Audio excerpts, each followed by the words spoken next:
वमल्लम यतुब फउलाइका हुमुज़्ज़ालिमून, जो तौबा नहीं करेगा वो बहुत बड़ा जालिम है, तौबा करने वाला जालिम नहीं है। तो लोग, एक कहावत है कि सुबह का भूला शाम को लौट आए तो उसे भूला नहीं कहते।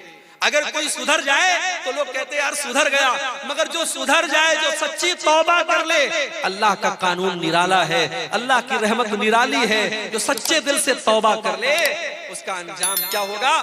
फउलाइका युबद्दिलुल्लाहु सय्यिआतिहिम हसनात, जो सच्चे दिल से तौबा करेगा अल्लाह ताला उसके गुनाहों को नेकियों में बदल देगा। कल तक उसने जितने गुनाह किए हैं अल्लाह उसके गुनाहों को कन्वर्ट कर देगा नेकियों में, उसके नामे अमाल में नेकियां लिख दी जाएगी अगर सच्ची तौबा करेगा। और सच्ची तौबा किसको कहते हैं? ये आखिरी बात बता रहा हूं, इसको नोट कर लो और बात खत्म करते हैं। मैं भी बीमार हो गया, आज इत्तेफाक से मनिहारी घाट से कटिहार तक बाइक पर बैठ के आया, ठंडी ठंडी हवाएं चल रही थी, सर्दी का काफी असर हो गया। मुझे तो लगा कि तकरीर भी हो पाएगी कि नहीं हो पाएगी, लेकिन अल्लाह जज़ाए खैर दे, यहाँ के लोगों ने दवा वगैरह खिलाई और विक्स वगैरह की भाप लेके मैं आया तो आपके सामने मैं तकरीर कर पाया हूँ। ये अल्लाह की तौफीक है मेरे भाई, और आप लोगों की मोहब्बत है कि मैंने आपके सामने इतनी बातें रख दी। ये आखिरी बात बयान करके बात खत्म कर रहा हूँ कि जब हम तौबा करें तो कुरान कहता है सिर्फ तौबा नहीं करना है, तूबू इलल्लाहि तौबतन नसूहा, सच्ची तौबा करना है। सच्ची तौबा कैसी होती है? नोट कर लो, सच्ची तौबा वो होती है जिसके अंदर 3 कंडीशन पाई जाती है। पहली कंडीशन ये है, आप जिस गुनाह से तौबा कर रहे हैं उस गुनाह को छोड़ दीजिए। शराबी तौबा करना चाहता है, शराब छोड़ दे। जानी तौबा करना चाहता है, जिना छोड़ दे। बेनमाजी तौबा करना चाहता है, नमाज पढ़ना शुरू कर दे। जिस गुनाह में आप मुब्तला है पहले उस गुनाह को छोड़ दीजिए, पहला काम। दूसरा काम, अपने गुनाह पर शर्मिंदगी महसूस, यार मैं गलत करता था, मुझे ऐसा नहीं करना चाहिए था, ये एहसास होना चाहिए। अगर ये एहसास है कि मैंने गलत किया तो ये तौबा की पहली सीढ़ी है। और अगर गुनाह पर ये एहसास भी नहीं है, आप गलत कर रहे हैं, किसी लड़की के साथ गलत आपने काम किया और आप अपने दोस्तों में फख्र के साथ बयान कर रहे हैं, तो ये ढिठाई है, ये चोरी और सीना जोरी है। और याद रखो, जो अपने गुनाहों पर इतराता है, गुनाहों पर ढिठाई करता है, अल्लाह ताला के उसकी मग़फ़िरत का चांस बहुत कम है। अल्लाह के नबी फरमाते हैं मेरी उम्मत में सबकी माफी हो सकती है मगर उसकी माफी नहीं होगी जो खुल्ला गुनाह करे। तो पहला काम गुनाह को छोड़ दे, दूसरा काम गुनाह पर शर्मिंदा हो, और तीसरा काम क्या करना है? आइंदा फ्यूचर में, भविष्य में उस गुनाह को न करने का पक्का इरादा कर। पक्का इरादा, ये नहीं कि शाम को तौबा कर ली, सुबह को फिर वही काम करने लगा। पक्का इरादा कर ले मुझे ये काम नहीं करना है। ये 3 चीजें अगर हैं तो सच्ची तौबा है। और चौथी चीज और शामिल कर लो, अगर आपने किसी का हक मारा है, किसी का पैसा ले लिया है, किसी को गाली दे दी है, किसी की गिबत की है, तो उससे जाके माफी मांग लो और उसका जो हक लिया है वो हक दे। और अल्लाह के रसूल के जमाने में सहाबे किराम का तरीका क्या था? 2 घंटे की तकरीर नहीं होती थी उनके दौर में, न सहाबा के दौर में होती थी, न ताबईन के दौर में होती थी। उनका तरीका क्या था? उनका अंदाज क्या था? अब्दुल्लाह इब्न मसूद कहते हैं हम अल्लाह के नबी से कुरान की 10 आयतें सीखा करते थे। हम अल्लाह के प्यारे नबी से कुरान की 10 आयतें सीखा करते थे, और जब तक उन 10 आयतों पर अमल नहीं कर लेते थे हम आगे नहीं बढ़ते थे। हम नबी से 10 आयतों को सीखते थे और उनके ऊपर अमल करते थे, फिर 11वें का नंबर आता था। माफ करना मेरे भाई, हमारी कमी यही है और पानी यहीं पर मर रहा है। हम सुनने के शौकीन, अमल करने के शौकीन नहीं है। दुआ करो अल्लाह ने जिस तरीके से हमें जलसों में जाने का शौक दिया है, तकरीरों को सुनने का शौक दिया है, उलमा से मोहब्बत का जज्बा दिया है, अल्लाह ताला उलमा की उन सही बातों पर, उन दीन की बातों पर हमको अमल की भी तौफीक अता फरमाए। मेरे भाइयों, एक इंसान की जिंदगी में सबसे खतरनाक चीज क्या है?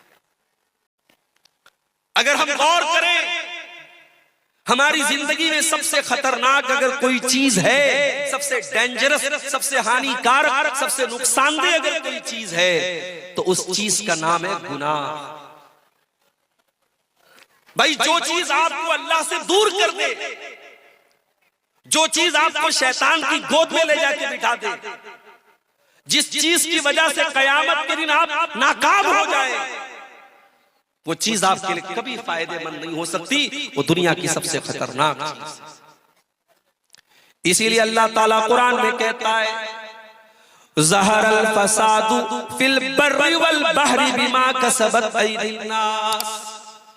मेरे बंदो, खुशकी के अंदर, तरी के अंदर, जमीन के ऊपर और समंदर के अंदर जहां पर भी तुमको फसाद नजर आ रहा है, जहां पर भी तुमको बिगाड़ नजर आ रहा है, जहां पर भी तुमको तबाही नजर आ रही है, बिमा कसबत अयदीन नास, ये लोगों के करतूतों का नतीजा है, ये लोगों के गुनाहों का नतीजा है, ये लोगों की बदअमालियों का नतीजा है। और आगे अल्लाह क्या कहता है, लियुज़ीक़हुम बादल्लज़ी अमिलू। मेरे बंदो, ये मुसीबतें जो तुम देख रहे हो, ये आफतें जो तुम देख रहे हो, ये परेशानियां जो तुम देख रहे हो, ये तुम्हारे बाज़ अमाल की सजा है, ये हर गुनाह की सजा नहीं है। अगर अल्लाह हर गुनाह की सजा दे दे, मा तरका अला ज़ारिहा मिन दाब्बा, तो जमीन के ऊपर कोई जानदार ही बाकी न बचे। कुछ गुनाहों की सजा अल्लाह दुनिया में देता है, मुसीबतों की शक्ल में, परेशानियों की शक्ल में, तबाही की शक्ल में। इसका मतलब यह हुआ कि कायनात में जहां पर भी बिगाड़ नजर आ रहा है, उसके पीछे रीजन क्या है, कारण क्या है, वजह क्या है? इंसान के गुनाह है, इंसान की नाफरमानियां है। और आगे बढ़िए, कुरान का पहला पारा उठाइए, वकुलना या आदम उस्कुन अंत व ज़ौजुकल जन्ना फकुला रगदन मिन हैसु शि'तुमा वला तक़रबा हाज़िहि शजरा। ऐ आदम, जन्नत में आराम से अपनी बीवी के साथ, हव्वा के साथ तुम रहो, जो चाहे खा लो, जो चाहे पी लो, जहां चाहे मौज मस्ती करो, लेकिन ऐ आदम है हव्वा, इस पेड़ के करीब न जाना, इस दरख्त के करीब न जाना। अल्लाह ने मना कर दिया एक पेड़ के बारे में, इस पेड़ के करीब मत जाना।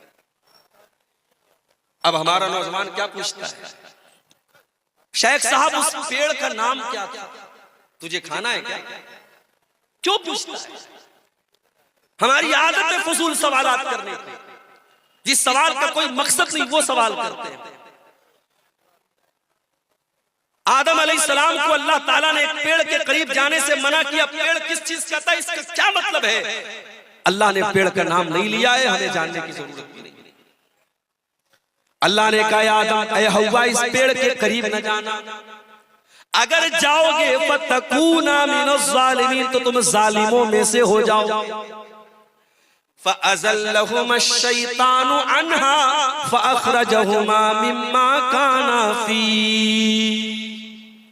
शैतान ने हमारे बाप आदम को और हमारी माँ हव्वा को, दोनों को बहका दिया।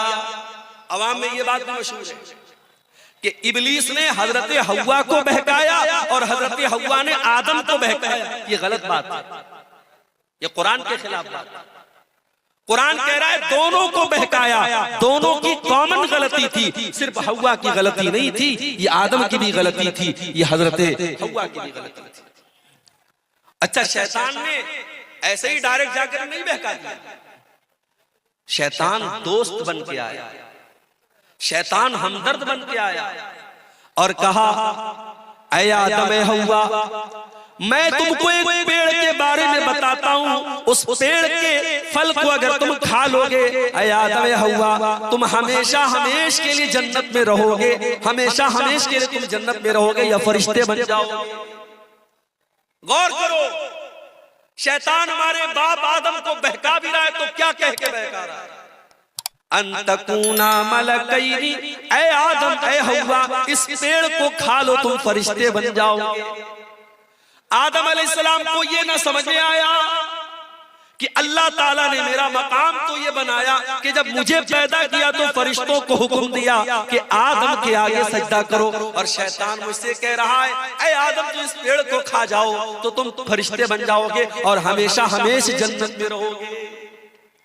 अल्लाह ने उससे बड़ा मकाम दिया था, लेकिन शैतान ने ऐसी पट्टी पढ़ाई कि हमारे बाप आदम को समझ में नहीं आया। पता ये चला मेरे भाई, हम उसी आदम की औलाद हैं और हम भी शैतान के आगे बेबस हो जाते हैं और कमजोर पड़ जाते हैं और अक्सर शैतान की चालों में आ जाते हैं। और ये भी पता चला शैतान दुश्मन बनकर के नहीं आता, शैतान दोस्त बनकर के आता है। वक़ासमहुमा इन्नी लकुमा लमिनन नासिहीन, शैतान ने कसम खाई, कहा आदम मैं कसम खाता हूं अल्लाह की, मैं तुम्हारा भला चाहता हूं, मैं तुम्हारा बुरा नहीं चाहता। हमारे सामने कोई अल्लाह की कसम खा ले। मैं मार्केट में जाता हूं, सामान खरीद लिया, सामान का रेट पूछा दुकानदार से, उसने कहा 100 रुपए का। मुझे लगा यार कुछ महंगा मिल रहा है, मैंने कहा यार 90 का दे दो। कहता है मौलवी साहब अल्लाह की कसम मैंने 80 का खरीदा। अब मौलवी साहब दुकान पर गए, दुकानदार ने अल्लाह की कसम खा ली, तो मौलवी साहब तो बेचारे मौलवी साहब होते हैं, अल्लाह का नाम सुन के पिघल जाते कि बेचारा कसम खा रहा है तो झूठ तो नहीं बोल रहा। अल्लाह वाले अल्लाह के नाम पर बड़ी आसानी से बेवकूफ बन जाते हैं। ये जुमला नोट कर लो, अल्लाह वाले अल्लाह के नाम पर बहुत आसानी से बेवकूफ बन जाते हैं। हैदराबाद जैसी सरजमीन पर मैं गया, वहां लोगों ने बताया मौलवी साहब बड़ी बड़ी दाढ़ी वाले और माथे पर सज्जे का निशान रखने वाले आज बिजनेस में हालत ये है, लाखों और करोड़ों का लोगों का माल लेकर के बैठे हुए हैं, दुकान बंद करके गायब है और लोग परेशान हैं। कितने लोगों ने माल बेचा है, पैसा लेने के लिए जा रहे तो दुकान बंद है, दाढ़ी इतनी बड़ी है और सज्जे का निशान इतना बड़ा है। आदमी धोखा खा गया कि इतना नेक इंसान है, ये तो फ्रॉड नहीं करेगा, ये तो धोखा नहीं करेगा। मेरे भाइयों अल्लाह वाले अल्लाह के नाम पर बड़ी आसानी से बेवकूफ बन जाते हैं। इब्लीस ने कसम खाई, कहा मैं तुम्हारी भलाई चाहता हूं। आदम अलैहिस्सलाम ने उसकी बात मान ली और उस पेड़ को खा लिया जिस पेड़ के करीब भी जाने से अल्लाह ने मना किया। अच्छा, अल्लाह ने ये नहीं कहा मत खाओ, अल्लाह ने ये भी नहीं कहा आदम फल मत तोड़ो, अल्लाह ने कहा फल के करीब भी मत जाओ। आप कहीं देखते होंगे जहां इलेक्ट्रिक पोल होता है और वहां पे करंट और पावर होता है तो उस पे लिखा रहता है खतरा, बड़े बड़े दो उसमें खोपड़ी बनी रहती है और 2 हड्डियां बनी रहती है और बीच में लिखा रहता है खतरा, ताकि आदमी दूर से अलर्ट हो जाए कि इसमें खतरा है। जिस गुनाह के बारे में अल्लाह कह दे करीब मत जाओ, उसके करीब भी नहीं जाना चाहिए। मेरे नौजवान साथियों, आज समाज में ज़िनाकारी और बदकारी आम होती चली जा रही है और आज मोबाइल का इस्तेमाल ज़िनाकारी के एक आले के तौर पर हो रहा है। आज मोबाइल पर होने वाली एक चैटिंग कहां पर जाके खत्म होती है कोई नहीं जानता। आज कितने ज़िना के वाक़यात हुए जिसकी शुरुआत एक मिस कॉल से होती है, एक रॉन्ग नंबर से आई हुई कॉल से होती है, एक गलत नंबर से आए हुए मैसेज से होती है। मेरे प्यारे भाइयों, इसीलिए अल्लाह कुरान में जब ज़िना का नाम लेता है तो ये नहीं कहता है कि ज़िना मत करो, अल्लाह फरमाता है वला तक़रबुज़्ज़िना इन्नहु काना फ़ाहिशतन व साअ सबीला। मेरे बंदो तुम ज़िना के करीब भी न जाना, ये बड़ा गंदा काम है। अल्लाह ने करीब भी जाने से, और इसीलिए मर्दों से कहा गया जब चलो रास्ते में तो अपनी निगाहों को झुका कर चलो। औरतों से कहा गया जब घर से निकलो तो पर्दे में निकलो। अपने घर में अपने भाई के सामने, अपने बाप के सामने, अपने महरम रिश्तेदार के सामने भी औरत से कहा गया वल यज़रिबना बिखुमुरिहिन्ना अला जुयूबिहिन्ना, अपने दुपट्टे को अपने सीने पर रखो, अपने सीने को खुला मत रखो। क्यों मेरे भाई? इसलिए कि कुरान हमें ज़िना के करीब भी जाने से मना। इंडिया की हुकूमत ने इजाजत दे दी, इंडिया से कोई औरत अगर हज करने जाना चाहती है, उम्रा करने जाना चाहती है, उसे किसी मर्द की जरूरत नहीं है, वो अकेली जा सकती है, उसे किसी महरम की जरूरत नहीं है। मगर आप किसी आलिम से फतवा जाके पूछो, कटिहार का इलाका है, मौलाना रहमतुल्लाह साहब बड़े आलिम है, शेख इनामुल हक मदनी साहब बड़े आलिम है, जाके पूछो कि शेख साहब औरत उम्रा करने जाना चाहती है, उसका कोई महरम रिश्तेदार नहीं है, क्या कर सकती है? उलमा जवाब देंगे नहीं कर सकती है। क्यों? आज के दौर में कोई पुराने जमाने की तरह सफर नहीं हो रहा है, घोड़े पे सफर नहीं हो रहा है, ऊंट पे सफर नहीं हो रहा है, फ्लाइट का सफर है बाप डोगरा। और कलकत्ता से आप फ्लाइट पकड़े और डायरेक्ट आप सऊदी अरब पहुंच जाए, रियाद पहुंच जाए, 4 घंटे में आप सऊदी अरब पहुंच जाए। आज के दौर में तो कोई खतरा नहीं है, मगर उलमा जवाब यही देंगे कि ये कुरान, ये नबी का हुक्म है, ये शरीयत का हुक्म है, हमें इसमें मंतिक नहीं लगाना है, हमें इसमें लॉजिक नहीं लगाना है। औरत को अगर उम्रा करना है, हज करना है, तो उसका कोई महरम रिश्तेदार होना चाहिए या उसका शौहर होना चाहिए। मेरे प्यारे साथियों, क्यों इस्लाम ने ये हुक्म दिया? इसलिए कि इस्लाम जिना के करीब भी जाने से हमें मना करता है।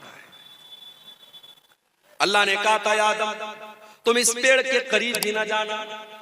शैतान ने बहकाया और आदम अलैहिस्सलाम ने और उनकी बीवी हव्वा ने, दोनों ने उस पेड़ को खा लिया, उसके फल को खा लिया। अब जैसे ही दोनों ने फल को खाया, कुरान क्या कहता है? फलम्मा ज़ाक़ा शजरत बदत लहुमा सौआतुहुमा व तफ़िका यक़सिफ़ानी अलैहिमा मिन वरक़िल जन्ना।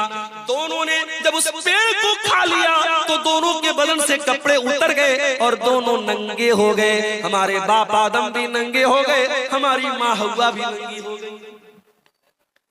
हाय हाय, अब जैसे नंगे हुए, अच्छा इसका मतलब कि जन्नत में कपड़ा था, इसका मतलब कि जन्नत में कपड़ा था, दोनों कपड़ा पहने हुए थे, कपड़े उतर गए, दोनों नंगे हो गए। अब नंगा रहना उनको पसंद नहीं है। कुरान कहता है दोनों अपने आप को कवर करने लगे, ढांपने लगे। जन्नत के जो पेड़ पौधे थे उसके पत्तों से अपनी शर्मगाह को ढांपने लगे। पता ये चला कि नंगा रहने वाला और नंगी रहने वाली औरत ये हजरत आदम की औलाद में से कहलाने की हकदार नहीं है। आदम का कल्चर ये नहीं है, ये हव्वा का कल्चर नहीं कि नंगा रहा जाए।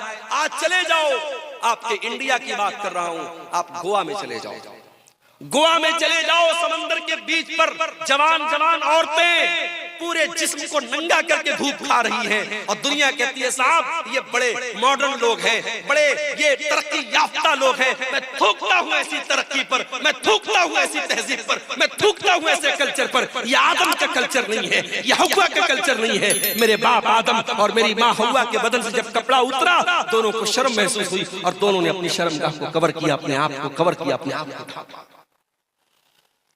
अब अल्लाह ने कहा, ऐ आदम मैंने तुमको मना किया था, ऐ हव्वा मैंने तुमको मना किया था उस पेड़ के करीब न जाना, तुमने पेड़ को क्यों खाया? ऐ आदम, ऐ हव्वा तुमने बहुत गलत काम किया। मैंने बताया था शैतान तुम्हारा बहुत बड़ा दुश्मन है, फिर भी तुम शैतान की चाल में आ गए। अब हजरत आदम को एहसास हुआ, हजरत हव्वा को एहसास हुआ कि हमसे गलती तो बहुत बड़ी हुई। अब दोनों ने अल्लाह की बारगाह में हाथ उठाया। क़ाला रब्बना ज़लमना अनफुसना व इल्लम तग़फिर लना व तरहमना लनकूनन्न मिनल ख़ासिरीन। दोनों ने पुकारा, ऐ हमारे परवरदिगार हमने ये गलती करके अपने ऊपर बहुत बड़ा जुल्म कर लिया, बहुत बड़ा अत्याचार कर लिया। एक नुक्ता बताओ, एक पॉइंट बताओ, कोई गुनाह करने वाला किसी और पर जुल्म नहीं करता है, सबसे पहले वो अपने ऊपर जुल्म करता है। जो हराम काम करता है, जो जिना करता है, जो शराब पीता है, जो जुआ खेलता है, जो नमाज नहीं पढ़ता है, जो अल्लाह को नाराज करने वाला कोई भी काम करता है, वो सबसे पहले अपने ऊपर अत्याचार करता है, अपने आप को हलाकत में डालता है। हमारे बाप आदम की दुआ हमें ये सबक दे रही है, रब्बना ज़लमना अनफुसना, ऐ हमारे परवरदिगार हमने अपने जान के ऊपर जुल्म किया है, व इल्लम तग़फिर लना व तरहमना, अगर तूने हमें माफ न किया और तूने हमको नहीं बख्शा, तूने हम पर रहम न किया, लनकूनन्न मिनल खासिरीन, ऐ अल्लाह हमसे ज्यादा खसारे वाला, हमसे ज्यादा नुकसान वाला कोई नहीं होगा। अल्लाह ने तौबा कबूल की। देखो गलती तो इब्लीस ने भी की थी। अल्लाह ने इब्लीस से कहा था आदम को सजदा करो, इब्लीस ने कहा मैं नहीं करूंगा। इब्लीस ने सजदा नहीं किया। गलती इब्लीस ने भी की, गलती आदम ने भी की, मगर इब्लीस का तरीका ये है कि गलती करके ढिठाई करो, चोरी करके सीना जोरी करो, गुनाह करके गुनाह की दलील दो। और आदम का तरीका ये है, गुनाह हो जाए, गलती हो जाए, खता हो जाए, अल्लाह से माफी मांग लो। मेरे भाइयों, अब जो आदम की औलाद है, जो आदम से अपना रिश्ता जोड़ता है, उससे अगर कभी गुनाह हो जाए तो वो तौबा कर ले। इसीलिए अल्लाह के प्यारे नबी फरमाते हैं, कुल्लु बनी आदम खत्ताउन व खैरुल खत्ताइन अत-तव्वाबून। ऐ आदम की औलाद, तुम सबके सब गुनहगार हो, तुम सबके सब खताकार हो। आदम का हर बेटा खताकार है, हव्वा की हर बेटी खताकार है। अगर कोई कहता है साहब, मौलवी साहब मैंने आज तक कभी कोई गुनाह नहीं किया है, झूठ बोल रहा है। कोई ये दावा कर ही नहीं सकता उसने कभी कोई गुनाह नहीं किया।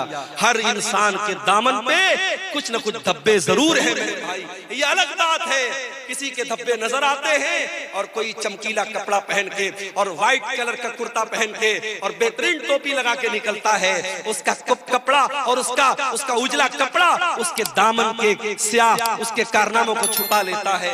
मगर दामन सबका गंदा है मेरे प्यारे भाइयों। अल्लाह के नबी कह रहे हैं, आदम के तमाम बेटे खताकार हैं, लेकिन हाँ, सबसे बेहतरीन खताकार वो है अत-तव्वाबून, जो खूब तौबा करता हो, जो खूब अल्लाह से माफी मांगता हो। मेरे प्यारे साथियों, गुनाह हो सकता है, गुनाह करने के बाद इंसान को तौबा कर लेनी चाहिए।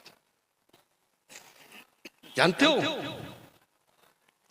गुनाहों की वजह से दुनिया में जितनी कौमें तबाह हुई, सब गुनाह की वजह से तबाह। कौम आद का नाम सुना है? अरे आज ये दुनिया की वो ताकतें जो गरीब मजबूरों को मार रही है, बेकसूरों को मार रही है, जाके बता दो उनसे कभी दुनिया में कोई कौम आद भी आई? ऐसी कौम थी कि बड़े बड़े पहाड़ों को काट के मकान बनाती थी, और कौम आद के लोग कहते थे मन अशद्दु मिन्ना कुव्वा, हमसे पावरफुल कोई नहीं है, हमसे ताकतवर कोई नहीं है, हमसे शक्तिशाली कोई नहीं है। जानते हो अल्लाह ने अंजाम क्या किया? फ़अम्मा आदुन फ़उहलिकू बित्ताग़िया, अल्लाह ने ऐसा अज़ाब भेजा कि आसमान से कौम आद के ऊपर ऐसी चिंगार की आवाज आई, ऐसी आवाज आई, उन आवाज को सुन करके उनके कान के साथ साथ उनके दिल भी फट गए, उनके कलेजे फट गए और वो वहीं पर मर गए। ऐसी आवाज आई आसमान से, अपने आप को ताकतवर कहने वाले कौम आद, उनके कलेजे फट गए और वो मरे पड़े रहे। व अम्मा समूदु व अम्मा आदुन फ़उहलिकू बिरीहिन सरसरिन आतिया सख्खरहा अलैहिम सबअ लयालिन व थमानियत अय्यामिन हुसूमन फतरल कौम फीहा सरा। कौमे समूद के ऊपर अजाब आया, आसमान से आवाज आई, और कौमे आद के ऊपर क्या अजाब आया? अल्लाह ने 8 दिन लगातार ऐसी हवा चलाई, पटक पटक के अल्लाह ने मारा, और कौमे आद के लोग जमीन पे ऐसे मरे पड़े थे, उनकी खोपड़ी अलग है, उनका धड़ अलग है, उनका सर अलग है। अल्लाह कहता है खजूर के सड़े हुए तरों की तरह जमीन पे पड़े थे। ये अंजाम कौमे आद का हुआ। क्यों हुआ मेरे भाई? उन्होंने अल्लाह को नाराज किया था, उन्होंने गुनाह किया था। कौमे समूद का ये अंजाम क्यों हुआ? उन्होंने हजरत शुएब की, उन्होंने हजरत सालेह की नाफरमानी की थी, और अल्लाह के हुक्म से जो ऊँटनी आई थी उस ऊँटनी को उन्होंने कत्ल कर दिया था। जब जब धरती पर पाप हुआ है, जब जब धरती पर गुनाह हुआ है, धरती पर अल्लाह का अज़ाब आया है। और आगे बढ़ी, हजरत लूत अलैहिस्सलाम की कौम की हालत देखी। ये आने वाले मुसाफिरों को लूट लिया करते थे, ये डाका डाला करते थे, और ये अपनी औरतों के बजाय मर्द मर्द के साथ अपनी शहवत पूरी करता था, मर्द मर्द से जिस्मानी ताल्लुक कायम करता था। ये इग़लाम बाजी किया करते थे, ये लौंडेबाजी किया करते थे, ये मर्द मर्द के साथ नाजायज काम किया करता था। आज भी समाज में ये गंदा काम करने वाले कान खोल करके सुन ले, इग़लाम बाजी करने वाला ये ज़िनाकारी से बड़ा गुनाह करता है। ज़िनाकारी करने वाला गलत कर रहा है, मगर इग़लामबाजी करने वाला बहुत गलत काम कर रहा है, वो अल्लाह के अजाब को दावत दे रहा है। हजरत लूत अलैहिस्सलाम की कौम ने जब ये गंदा काम किया तो जानते हो उनका अंजाम क्या हुआ? उनके ऊपर आसमान से पत्थरों की बारिश की गई और अल्लाह ने पूरी उनकी बस्ती को पलट दिया। और आज भी सऊदी अरब के सफर पे आप चले जाएं तो वहां आपको वो जगह मिल जाएगी, और वहां पे डेड सी के नाम से वो जगह है, और उस डेड सी जिसको कहते हैं बहरे मुर्दार, उस पानी के अंदर आज भी उस बस्ती के अवशेष पाए जाते हैं, उस इलाके की चीजें पाई जाती हैं जो हजारों साल पहले जिसको अल्लाह ताला ने अजाब भेजा था और पूरी बस्ती को उलट दिया था। मेरे भाइयों, इसने अल्लाह की फितरत को बदल दिया। जो काम औरत के साथ और बीवी के साथ करना चाहिए वह मर्द मर्द के साथ करता था। अल्लाह ने उसकी सजा क्या दी? अल्लाह ने आसमान से पत्थर बरसाया और पूरी बस्ती को उलट दिया। और आगे शुएब अलैहिस्सलाम को देखिए, उनकी कौम क्या करती थी? 400 बीसी करती थी, अपने तराजू में डंडी मारा करती थी, और 1 किलो सामान देना होता था तो 900 ग्राम दिया करती थी। नाप तोल में कमी किया करती थी, 400 बीसी किया करती थी। अल्लाह ने हजरत शुएब अलैहिस्सलाम की कौम पर आसमान से ऐसी बदली भेजी, उनको जब बारिश थम गई और गर्मी लगने लगी और आसमान में बदली नजर आई, उनको लगा कि बारिश होगी, वो जल्दी से बदली के नीचे जाके खड़े हो गए और बदली से आग बरसने लगी और पूरी बस्ती का काम खत्म हो गया।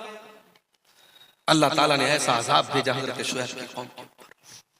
मेरे भाइयों, इतिहास बताता है, कौमों की तारीख बताती है, जब जब धरती पर अल्लाह की नाफरमानी हुई है, गुनाह हुआ है, अल्लाह का अजाब आया है। इसीलिए अल्लाह कुरान के 20वें पारे के लास्ट में फरमाता है, फकुल्लन अखज़ना बिज़ंबिही फमिनहुम मन अखज़तहु सैहतु वमिनहुम मन अरसलना अलैहि हासिबा वमिनहुम मन खसफना बिहिल अर्दा वमिनहुम मन अगरकना।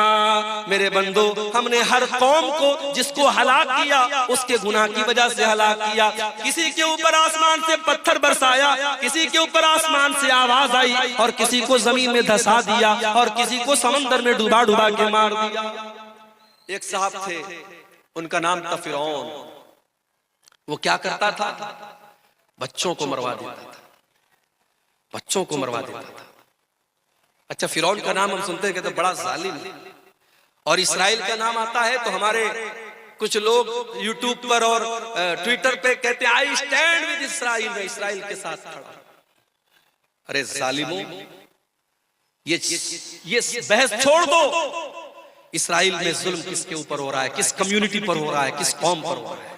ये सोचो, पिछले चंद महीनों में गाजा की सरजमीन पर हजारों छोटे छोटे बच्चे मार दिए गए। उनकी कटी फटी लाशें जाके देख लो मेरे भाई, आपके मुंह से निवाला न उतरेगा, आपके हलक से खाना न उतरेगा। अरे बच्चों की क्या गलती होती है मेरे भाई? बच्चे तो सबके प्यारे होते हैं। किसी कहीं स्कूल होता है रोड पर तो सरकार वहां पे बोर्ड लगाती है कि गाड़ी धीरे चलाइए, यहाँ बच्चों का स्कूल है। बच्चों के डॉक्टर के यहाँ जाओ तो बड़े बड़े वहां पे बोर्ड लगे रहते हैं, keep silent, there are children, खामोश रहिए, यहाँ पर बच्चे हैं। बच्चों से हम इतना प्यार करते हैं, बच्चों का इतना ख्याल करते हैं। मेरा प्रोग्राम होने वाला है मेरठ की सरजमीन पर 17 तारीख को। अभी आज वहां से फोन आया कि परमिशन नहीं मिला। मैंने कहा क्यों नहीं मिला? बोले 18 तारीख को एग्जाम होने वाला है और प्रशासन ने कहा कि हम आपको परमिशन नहीं दे सकते, बच्चों को रात में एग्जाम की तैयारी करना होगा, आप लाउड स्पीकर लगाएंगे, बच्चे तैयारी नहीं कर पाएंगे। इतना बच्चों का लोग ख्याल करते हैं। हजारों लाखों बच्चे मार दिए गए, उनकी लाशें बेगौर कफन पड़ी है मेरे भाई, और आज दुनिया उसका सपोर्ट कर रही है। एक फिरौन, उसको लोग गाली देते बड़ा जालिम था। अरे फिरौन तो बच्चों को मरवाता था, बच्चियों को नहीं मरवाता था। उसको किसी ने बताया था कि तेरी हुकूमत में बच्चा पैदा होगा जो आगे चल के तेरी हुकूमत को खत्म कर देगा। अपने आप को रब कहता था, अपने आप को खुदा कहता था, मगर इतना बुज़दिल था, जब उसको बताया किसी ज्योतिषी ने कि तेरी हुकूमत में ऐसा बच्चा पैदा होगा, उसने ऑर्डर दे दिया, सारे बच्चों को मरवाने का ऑर्डर दे दिया। मगर अल्लाह की कुदरत देखो मेरे भाई कि उसने इतने बच्चों को मरवाया, मगर हजरत मूसा अलैहिस्सलाम को अल्लाह को बचाना था। अल्लाह ने कैसे बचाया, लंबा वाकया है, मैं आपको उधर नहीं लेके नहीं जाना चाहता हूं। किस तरीके से फिरौन के महल में और फिरौन के पैसे से हजरत मूसा की परवरिश होती है। और यही फिरौन, जब मूसा अलैहिस्सलाम उससे आके कहते हैं कि ऐ फिरौन, मैं अल्लाह का रसूल हूं, मैं रब्बुल आलमीन का रसूल हूं, तो फिरौन अल्लाह का मजाक उड़ाता है, कहता है वमा रब्बुल आलमीन, ऐ मूसा कौन रब्बुल आलमीन? मैं सबका रब हूँ, मैं जिलाता हूँ, मैं मारता हूँ। वहाज़िहिल अन्हारु तजरी मिन तहती, ऐ मूसा मैं मिस्र का बादशाह हूँ और ये बड़ी बड़ी नदियां मेरे महल के पास से गुजरती हैं। मैं इन नहरों का मालिक हूँ, मैं इन नदियों का मालिक हूँ। ऐ मूसा तू तो ढंग से बोल भी नहीं सकता है, तू क्या मेरा मुकाबला करेगा? ऐ मूसा कौन है तेरा अल्लाह? ऐ हामान जल्दी से सीढ़ी लाओ, मैं चढ़ के देखूं कि मूसा का रब क्या कर रहा है, मूसा का अल्लाह क्या कर रहा है। उसने अल्लाह का मजाक उड़ाया, उसने मूसा के रब का मजाक उड़ाया। अल्लाह ने अंजाम क्या किया?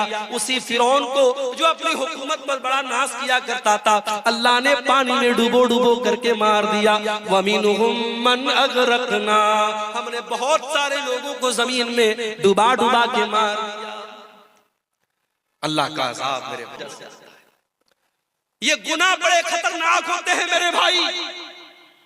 हमारे घर में कॉकरोच आ जाए हम दवा लाते हैं, हमारे कमरे में चूहा आ जाए हम चूहे को पकड़ने की मशीन लाते हैं। क्यों?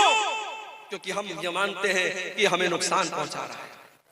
ये चूहे हमारे खाने पीने की चीजों को कतर जाएंगे, हमारे कपड़ों को बर्बाद कर देंगे, हम उनके लिए इंतजाम करते हैं। मेरे भाई हम चूहों को भगाने का इंतजाम करते हैं, हम कीड़ों को भगाने का इंतजाम करते हैं, हम मच्छरों के लिए मच्छरदानी का इंतजाम करते हैं। और दुनिया की सबसे खतरनाक चीज है गुनाह। हम गुनाह से बचने की कोई कोशिश नहीं करते। सबसे खतरनाक चीज है गुनाह मेरे भाई।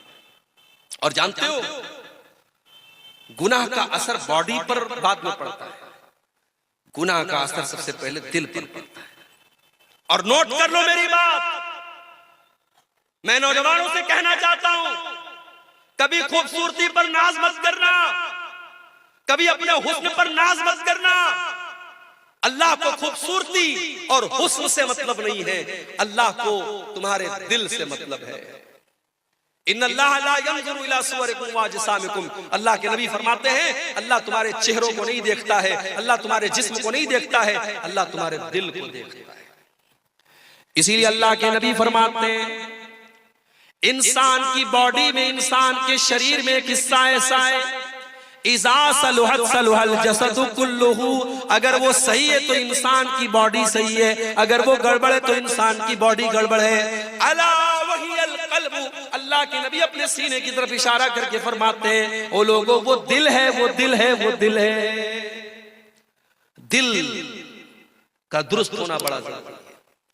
कयामत के दिन अल्लाह ये नहीं पूछेगा तुम फेयर एंड लवली लगाते थे कि नहीं लगाते थे, फेयर एंड हैंडसम लगाते थे कि नहीं लगाते थे, तुम फेस वॉश से अपना मुंह धुलते थे कि नहीं धुलते थे, मेरी बहनों तुम कितनी देर मेकअप करती थी आईने के सामने खड़े होकर के। अल्लाह ये नहीं पूछेगा, अल्लाह क्या तो दिल देखा जाए। इसीलिए इब्राहिम अलैहिस्सलाम दुआ करते हैं ऐ परवरदिगार वला तुखज़िनी यौम युबअसून यौम ला यनफ़उ मालुन वला बनून इल्ला मन अतल्लाह बिक़ल्बिन सलीम। ऐ अल्लाह मुझे तू कयामत के दिन रुसवा न करना, मुझे तू कयामत के दिन जलील न करना। ऐ अल्लाह कयामत के दिन ना माल काम आएगा ना औलाद काम आएगी। ऐ अल्लाह कयामत के दिन तो वही कामयाब होगा जो साफ सुथरा दिल लेकर के आएगा। जब इंसान गुनाह करता है तो दिल नापाक हो जाता है, दिल गंदा हो जाता है, सबसे पहले दिल पर असर पड़ता है। इसीलिए कुरान का पहला पारा उठाओ, अल्लाह ताला जब यहूदियों के गुनाहों का तस्करा करता है, जब यहूदियों की नाफरमानियों का तस्करा करता है तो अल्लाह क्या फरमाता है, तुम्मा क़सत क़ुलूबुकुम मिन बादि ज़ालिका फ़हिय कल हिजारति औ अशद्दु क़स्वा। ऐ यहूदियों तुमने इतने गुनाह किए, तुमने इतनी नाफरमानियां की कि तुम्हारे दिल तो पत्थरों से भी ज्यादा सख्त हो गए। व इन्न मिनल हिजारति लमा यतफज्जरु मिनहुल अन्हार, अरे पत्थर तो कुछ ऐसे भी होते हैं पत्थर के अंदर से नहर जारी होने लगती है। व इन्न मिनहा लमा यशक्ककु फयखरुजु मिनहुल मा, अरे पत्थर तो कुछ ऐसे भी होते हैं पत्थर में से सुराख हो जाता है, पत्थर में से पानी निकलने लगता है। व इन्न मिनहा लमा यहबितु मिन खशियतिल्लाह, और पत्थर तो कुछ ऐसे भी होते हैं जो अल्लाह के खौफ से झुक जाते हैं, मगर इंसान का दिल जब सख्त हो जाता है तो पत्थर से भी ज्यादा कठोर हो जाता है। गुनाह से बचाओ मेरे भाई, गुनाह इंसान के दिल को सख्त बना देता है। और याद रखो, जब गुनाह करते करते इंसान का दिल सख्त हो जाता है, फिर अब्दुल गफ्फार साहब 1.5 घंटे तकरीर करें, मौलाना जर्जीस साहब 2 घंटे तकरीर कर ले, मौलाना मेराज रब्बानी साहब 3 घंटे तकरीर कर ले, कोई दुनिया का बड़ा से बड़ा आलिम आ जाए और तकरीरें करता रहे, दिल की दुनिया नहीं बदलती है, क्योंकि दिल काला हो चुका है। मेरे प्यारे भाई, अल्लाह के प्यारे नबी फरमाते हैं, जब बंदा कोई गुनाह करता है, नुकितत फी क़ल्बिही नुक्ततुन सौदा, उसके दिल के ऊपर एक काले रंग का धब्बा डाल दिया जाता है, उसके दिल पर एक काले रंग का धब्बा पड़ जाता है। अगर बंदा तौबा कर लेता है और माफी मांग लेता है अल्लाह ताला से, अल्लाह उस धब्बे को इरेज कर देता है, उसे मिटा देता है, उसे साफ कर देता है। लेकिन अगर बंदा दोबारा गुनाह करता है, एक और धब्बा उसके दिल पे डाल दिया जाता है, जब गुनाह पर गुनाह करता चला जाता है, हत्ता कल्बहू, यहाँ तक कि पूरा का पूरा दिल काला हो जाता है। और जब दिल काला हो जाता है तो अल्लाह के नबी फरमाते हैं, फिर दिल के ऊपर एक कवर चढ़ जाता है, एक लेयर चढ़ जाती है, और ये वही लेयर है जिसका तज़किरा कुरान के 30वें पारे में अल्लाह फरमाता है, कल्ला बल राना अला कुलूबिहिम मा कानू यक्सिबून। मेरे बंदो, तुम्हारे गुनाहों की वजह से तुम्हारे दिलों के ऊपर पर्दा पड़ जाता है। गुनाहों से अपने आप को बचाओ मेरे भाई। और जानते हो, गुनाह का एक नुकसान और है, गुनाह करने से इंसान की रोजी रोटी पर भी असर पड़ता है। दुकान अच्छी नहीं चल रही है, कारोबार में मंदी हो रही है, जो बिजनेस में हाथ लगा रहे हो बिजनेस सही तरीके से नहीं चल रहा है, जरा गौर कर लेना, जरा जायजा ले लेना, जरा ध्यान देना, कहीं कोई गुनाह तो नहीं कर रहे हो, रात में बैठ के शराब तो नहीं पी रहे हो, कहीं ज़िनाकारी में तो नहीं लगे हो, किसी नाजायज लड़की के साथ कहीं नाजायज ताल्लुक तो नहीं कायम करके रखा है, कहीं मोबाइल पर किसी से गंदी चीजें तो नहीं शेयर कर रहे हो। अगर कोई गुनाह कर रहे हो तो आपकी रोजी रोटी पर भी उसका असर पड़ेगा।